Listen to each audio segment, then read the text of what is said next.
મહત્વના સમાચાર સામે આવી રહ્યા છે ભરૂચથી, જ્યાં ભરૂચમાં જીઆઈડીસી વિસ્તારમાં આગ લાગી હોવાની ઘટના બનવા પામી છે। ભરૂચના અંકલેશ્વર જીઆઈડીસીમાં આગ લાગવાની ઘટના બની છે, જ્યાં રાલીઝ ઇન્ડિયા કંપની પાસે ગેસ લાઇનમાં ભંગાણ સર્જાયું હતું। ગેસ લાઇનમાં ભંગાણ સર્જાતા આ આગ લાગવાની વિગત સામે આવી છે। આગની ઘટનામાં નજીકનું કેબિન બળીને ખાક થઈ ગયું છે। ડીપીએમસીના ફાયર ફાઇટરો ઘટના સ્થળે પહોંચ્યા હતા અને આગ પર કાબુ મેળવવાના પ્રયાસો હાથ ધરાયા હતા। મહત્વના સમાચાર ભરૂચથી સામે આવી રહ્યા છે, જ્યાં ભરૂચના અંકલેશ્વર જીઆઈડીસીમાં આગ લાગવાની ઘટના બની હતી। રાલીઝ ઇન્ડિયા કંપની પાસે ગેસ લાઇનમાં ભંગાણ સર્જાયું હતું। ગેસ લાઇનમાં ભંગાણ સર્જાતા આગ લાગી હતી।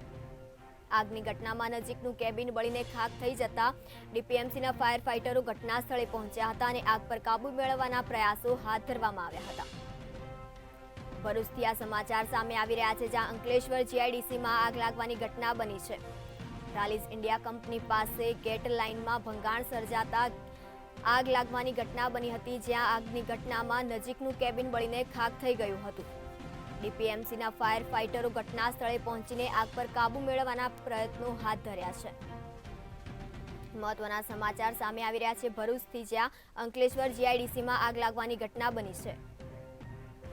રાલીઝ ઇન્ડિયા કંપની પાસે ગેસ લાઇનમાં ભંગાણ સર્જાતા આગ લાગવાની ઘટના બની છે। આગની ઘટનામાં કેબિન બળીને ખાક થઈ ગયું છે।